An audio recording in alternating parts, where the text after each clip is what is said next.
இன்றைக்கி நம்ம வீடியோவில் கிரகணம் பற்றி தான் பார்க்க போகிறோம். சிம்பிளாக சொல்லணும்னா சூரியன், பூமி, நிலா இந்த மூணும் ஒரே நேர்கோட்டில் வர்றப்ப ஒன்னோட நிழல் இன்னொன்று மேலே விழுகிறது தான் கிரகணம்.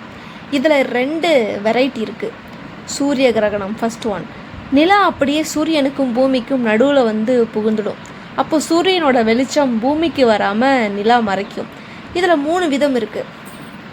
ஃபஸ்ட் ஒன் பார்த்திங்கன்னா டோட்டல் சோலார் எக்லிப்ஸ், முழு சூரிய கிரகணம். நிலா சூரியனை அப்படியே முழுசாக மறைச்சிடும். கொஞ்ச நேரத்துக்கு பகலே இரவாக மாறும். பார்ஷியல் சோலார் எக்லிப்ஸ், பகுதி சூரிய கிரகணம். சூரியனோட ஒரு பகுதியை மட்டும் நிலா மறைக்கும். நிலா வந்து ஒரு கடிச்ச பிஸ்கட் மாதிரி இருக்கும். ஆனுலர் சோலார் எக்லிப்ஸ், கங்கன சூரிய கிரகணம். நிலா சூரியனோட நடுப்பகுதியை மட்டும் மறைக்கும். சுற்றி நெருப்பு வளையம் மாதிரி சூரியன் தெரியும். இப்போது சந்திர கிரகணம் பற்றி பார்ப்போம். பூமி அப்படியே சூரியனுக்கும் நிலாவுக்கும் நடுவில் வரும். பூமியோட நிழல் நிலா மேலே விழும். இதில் தான் நம்ம இன்றைக்கி நடக்க போகிற பிளட் மூன் வந்து வருது. பிளட் மூன் அப்படின்னா முழு சந்திர கிரகணத்தின் போது பூமியோட வளிமண்டலத்தில் சூரிய ஒளிப்பட்டு சிதறும் போது சிவப்பு நிறம் மட்டும் நிலா மேலே விழும்.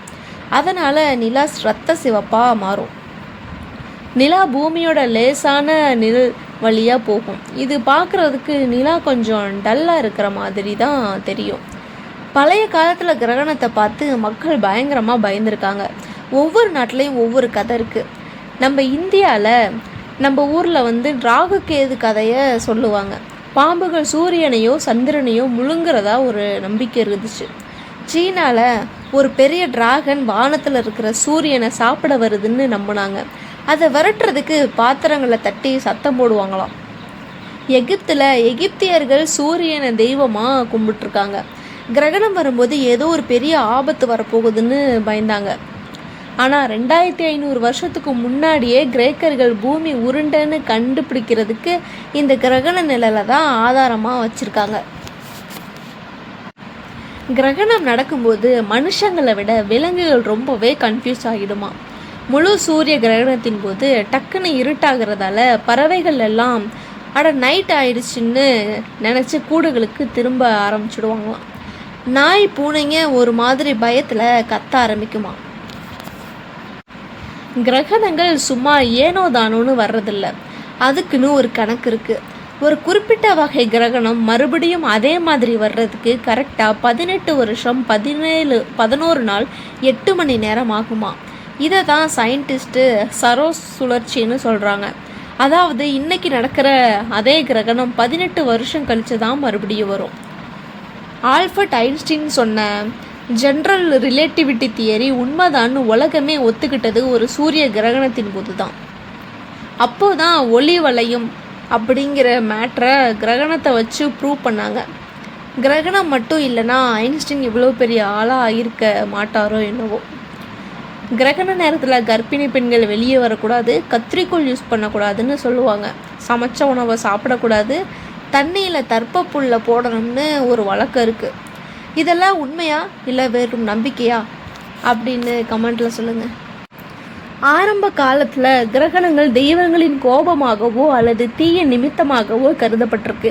இருப்பினும் வானியலாளர்கள் இவற்றின் கால வரிசையை துல்லியமாக கணிக்க முயன்றிருக்காங்க. பாபிலோனியர்கள் இவர்களே முதல்ல சாரோ சைக்கிள் அப்படின்றத கண்டுபிடிச்சிருக்காங்க. கிரகணங்கள் சுமார் 18 ஆண்டுகள் 11 நாட்களில் மீண்டும் மீண்டும் நிகழும் அப்படின்றத அவர் கண்டுபிடிச்சிருக்காரு. பண்டைய சீனா கிமு 2134 சீனர்கள் கிரகணங்களை பதிவு செஞ்சுருக்காங்க. கிரகணத்தை கணிக்க தவறிய வானியலாளர்களுக்கு மரண தண்டனை விதிக்கப்பட்ட வரலாறு இருந்திருக்கு. பண்டைய இந்தியா ஆரியப்பட்டர் கிபி 476 கிரகணங்கள் நிழல்களால் ஏற்படுகின்றன அப்படின்றத அறிவியல் பூர்வமாக விளக்கியிருக்காரு.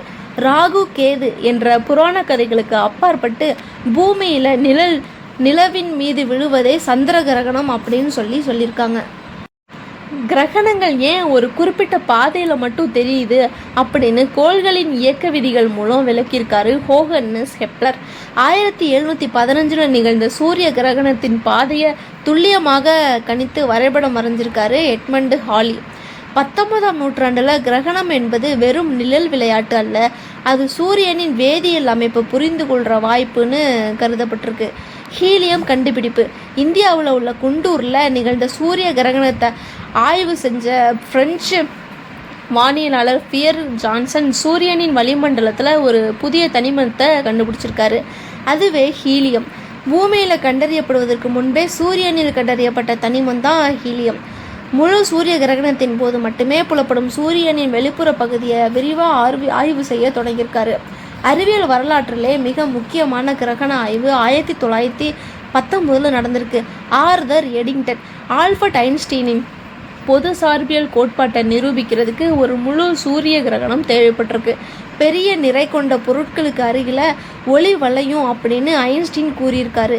1919 கிரகணத்தின் போது சூரியனுக்கு பின்னால் இருந்த நட்சத்திரங்களின் ஒளி விலகி வருவதை எடிங்டன் படம் பிடிச்சு நிரூபிச்சிருக்காரு.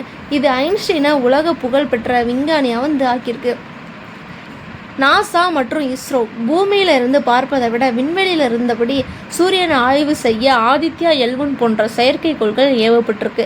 இவை செயற்கை கிரகணத்தை உருவாக்கி சூரியனை தொடர்ச்சியாக ஆய்வு செஞ்சிட்ருக்கு.